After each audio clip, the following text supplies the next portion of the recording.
तेरी आराधना करो, तेरी आराधना करो, पाप क्षमा कर जीवन दे दे, दया की याचना करो, तेरी आराधना करो, तेरी आराधना करो, पाप क्षमा कर जीवन दे दे, दया की याचना करो, तेरी आराधना करो।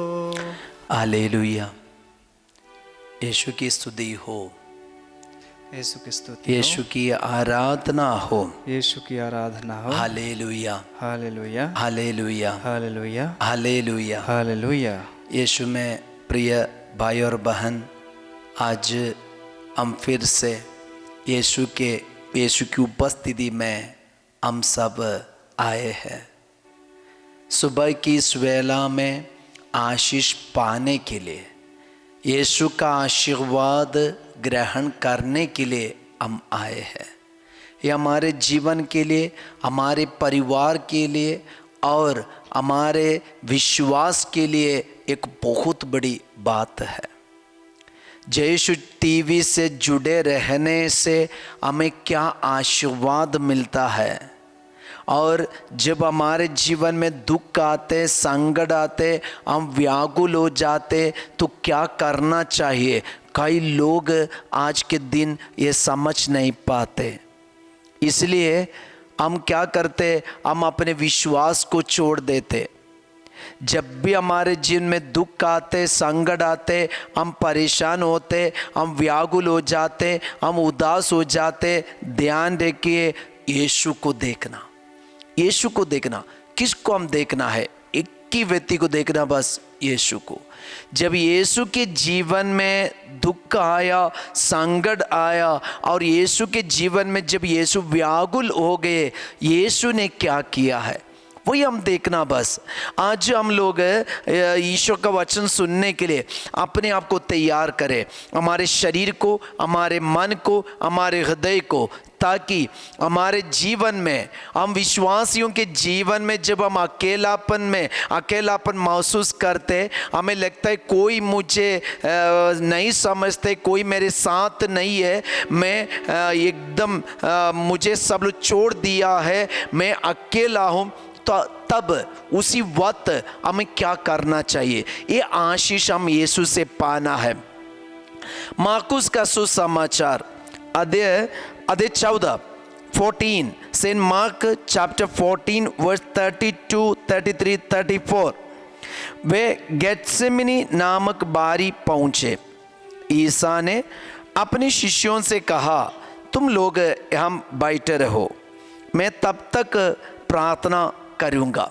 तो यीशु एक बात स्पष्ट कर रहे, अपने शिष्यों को लेके गए और यीशु ने अपने शिष्यों से कहा, यीशु ऐसे की जगह में पहुंचा है, वचन में लिखा है यीशु गेत्सेमनी नामक बारी पहुंचे। गेत्सेमनी नामक बारी पहुंचे। जब ये बारी के पास पहुंचे, यीशु ने शिष्यों से कहा, तुम लोग तब तक हम बैठे रहो जब तक मैं प्रार्थना करके आते। तो यीशु ने उनको बोल दिया, तुम बैठे रहिए, हम तब तक मैं प्रार्थना करके आऊंगा। और उसके बाद यीशु कहाँ गया? वचन में लिखा है कि वे पेतरुस, याकूब और योहन को अपने साथ ले लिया। 3 शिष्यों को यीशु अपने साथ ले लिया है। वे भयभीत तथा व्याकुल होने लगा। देखना, यीशु के बॉडी में, यीशु के शरीर में, यीशु के दिल में, यीशु के सोच में, यीशु के विचार में अभी क्या चल रहा है? वे भयभीत और व्याकुल होने लगा।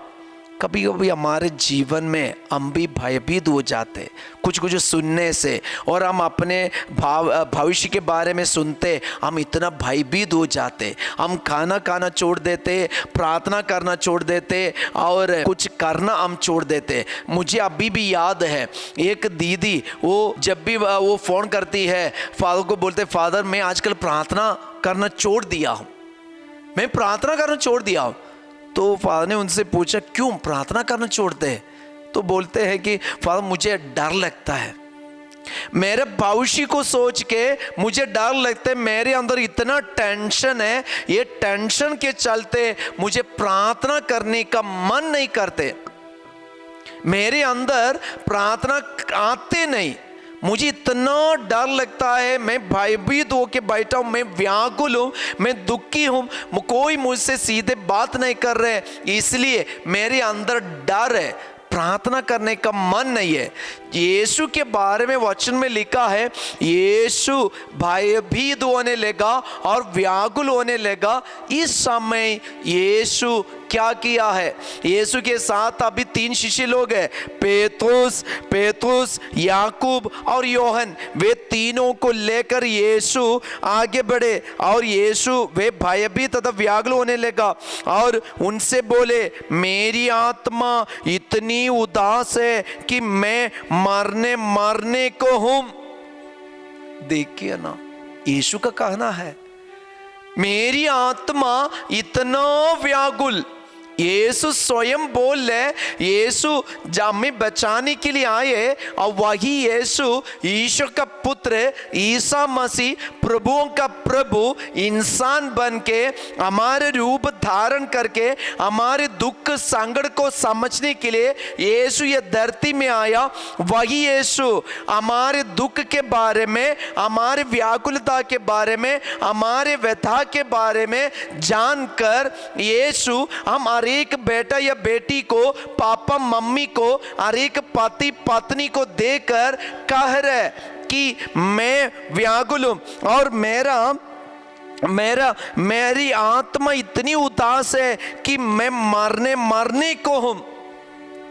प्रिय भाई और बहन, जो अभी इतना व्याकुल है, जो अपना जिंदगी खत्म करने के लिए सोच के बैठे, कान लगाकर सुनिए ना, शायद आज आप अकेले बैठकर ये वचन सुनते होंगे, आप इतना व्याकुल होके रो कर आप जिंदगी बिता रहे, तभी ये वचन आप सुनते।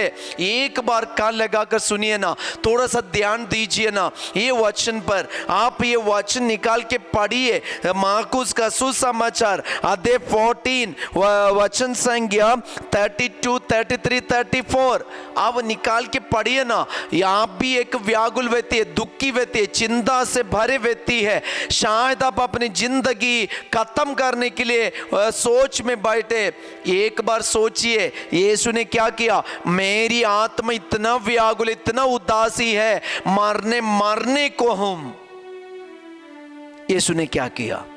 यीशु अपने जिंदगी खत्म किया। यीशु अपने जिंदगी को सुइसाइड करने के लिए सोचा, खुदकुशी करने के लिए सोचा। यीशु ने क्या किया?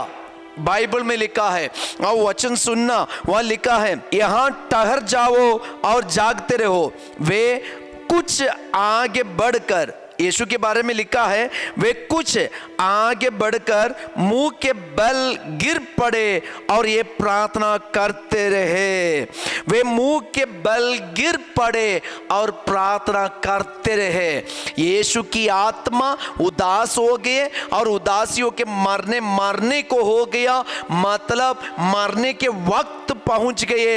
यीशु थोड़ी दूर गए और मुंह के बल पर गिर पड़े और प्रार्थना करते रहे। मुंह के बल पर गिर पड़े और प्रार्थना करते रहे। हालेलुया, यीशु की स्तुति हो, यीशु की आराधना हो। चिंता में, व्याकुलता में, दुख में, उदासी होके, निराश होके, डिप्रेशन में बैठे प्रिय बच्चों, प्रिय पापा मम्मी, कान लगाकर सुनिए ना। अपनी जिंदगी खराब करने के लिए नहीं, सुसाइड करने के लिए नहीं, अपनी जिंदगी को नष्ट करने के लिए नहीं। आप कितना भी बड़े बोझ में फंस गए और आप लोन में फंस गए, आर्थिक संकट में फंस गए, आप कितना भी बड़े उदास हो गए और दुख में फंस गए, मरने को हो गए, एक बार मुंह के बल पर गिर पड़े, प्रार्थना में लगे रहिए। आपके लिए एक ईश्वर है, आपके लिए एक मुक्तिदाता है, आपके लिए सांत्वना देने वाले एक ईश्वर है, आपको समझने वाला एक ईश्वर है। वही यीशु ने क्या किया है, आज हमारे लिए एक मॉडल है, आज हमारे लिए एक अच्छा नमूना दिया है। वो यीशु को देखकर हम भी प्रार्थना करने वाले बन जाए। दुखी होके, व्याकुल होके, निराश होके अपनी जिंदगी को खत्म मत कीजिए। वो भीरू का काम है, वो डरपोक का काम है, एक विश्वासी का काम नहीं। यीशु मसीह में विश्वास करने वाला आप कोई भी होने दे, कोई भी धर्म का होने दे, कोई भी जाति का होने दे, कोई भी देश का होने दे, कोई स्टेट का होने दे, कितना भी अकेले बैठकर आज फादर के मुंह से आप ये वचन सुन रहे, तो आप सुन लो, आप भरोसा रखो, आपको अपनी जिंदगी को खत्म करना नहीं पड़ेगा। कितना भी बड़ा निराशा में पड़े व्यक्ति होने दो, परम प्रसाद में उपस्थित जीवंत मसीह, पवित्र वाणी में उपस्थित जीवंत मसीह आपको बचाने के लिए, आपको उद्धार करने के लिए, आपकी मुक्ति देने के लिए आपके पास यीशु मसीह उपस्थित है। Hallelujah, hallelujah. यीशु की स्तुति हो, यीशु की स्तुति हो, यीशु की आराधना हो, यीशु की आराधना। Hallelujah, hallelujah, hallelujah, hallelujah. इसलिए मुंह के बल पर गिर पड़े और प्रार्थना में लगे रहे। हम भी अपने प्रार्थना कमरा में, अपने कमरा में, आप जहाँ कहीं पे हो, शायद आप कहीं पे कोई खेत में होंगे, कोई पेड़ के नीचे होंगे और आप अपने बंद कमरा में होंगे, आप ये वचन सुन रहे, मुंह के बल पर गिर पड़े, अपने को त्यागे, अपने को समर्पण करे। यीशु आपके समीप है, आपके पास है, यीशु आपको देख रहे, यीशु आपको बचाएंगे। आमीन, हालेलुया, हालेलुया। हम इस वक्त प्रार्थना करेंगे। यीशु के साथ फिर क्या हुआ है ये हम जानेंगे। हम एक पल अपने दुख, अपने परेशानी, अपनी मुसीबत, अपने टेंशन सब कुछ यीशु के सामने समर्पण कीजिए। जब यीशु के जीवन में यीशु इतना उदासी हो गए, यीशु की आत्मा इतना उदासी हो गए और यीशु व्याकुल हो गए और यीशु मरने को हो गए, तो यीशु के मुंह से निकला ये वचन। तब यीशु ने क्या किया, मुंह के बल पर गिर पड़े, प्रार्थना की, और इसका परिणाम क्या हुआ। यीशु मुझे भी एक परिणाम दीजिए, एक बात दीजिए, हम आगे बढ़ेंगे। यीशु का ये प्रार्थना का परिणाम क्या है। वाह, वे कुछ आगे बढ़कर मुंह के बल पर गिर पड़े और ये प्रार्थना करते रहे कि यदि हो सके तो ये घड़ी उनसे टल जाए, और यीशु की मृत्यु हो गई। तीसरे दिन यीशु के साथ क्या हुआ, जी उठा, पिता के दाहिने विराजमान हो गए। प्रिय भाई और बहन, कितना भी बड़ा दुख होने दो, एक उद्धार आपके लिए, आपके इंतजार में एक उद्धार है, एक पुनरुत्थान, पुनर्जीवित मसीह आपके साथ है, आपके कमरा में है, आपके पास है। वही पुनर्जीवित मसीह ने हमें कहा है, जो मुझ में विश्वास करता है वह मेरे साथ जीवित रहेगा, मरने के बाद भी वह जीवित रहेगा। तो आज हमारे लिए एक उद्धान है, एक पुनरुत्थान है, हमारे इंतजार के लिए, हमारे इंतजार में पुनर्जीवित मसीह है। इसलिए विश्वास कीजिए। आइए हम अपना सारा दुख संकट लेकर यीशु के चरणों पे आए, ये मुंह के बल पर गिर पड़े, हम भी परम प्रसाद का आशीर्वाद ग्रहण करें। हम एक पल अपने सारे दुख संकट को, हमारे परिवार को यीशु के चरणों पे रखते हुए हम एक पल स्तुति करें। Hallelujah, hallelujah, hallelujah, hallelujah, hallelujah, hallelujah, hallelujah. यीशु की स्तुति, यीशु की आराधना। प्रभु यीशु वक्त हम प्रार्थना करते, दुख में और संकट में, टेंशन में पड़े हुए हुए सारे लोग यीशु बात यीशु आपकी उपस्थिति अनुभव करे। कोई भी अपनी जिंदगी खराब ना करे, अपने जिंदगी को नष्ट ना करे। यीशु के नाम पर सारे अंधकार की शक्ति को बांध देता हो। Hallelujah hallelujah hallelujah hallelujah hallelujah hallelujah hallelujah hallelujah. आराधना आराधना आराधना आराधना। हम परम प्रसाद का आशीर्वाद ग्रहण करें। हो तेरी आराधना यीशु मेरे नाथ, हो सदा तेरी वंदना यीशु मेरे नाथ, हो तेरी आराधना यीशु मेरे नाथ, हो सदा तेरी वंदना यीशु मेरे नाथ। यीशु मेरे साथ है। हम सबका जीवन का दुख संकट यीशु देखते हैं। इसलिए जब हम दुखी है, चिंता में है, अपनी जिंदगी को नष्ट नहीं करना। हमारे लिए एक पुनरुत्थान है। ये दुख से, ये दुख के बाद एक उत्थान है। सबको जय यीशु। आवे ग्रेट है।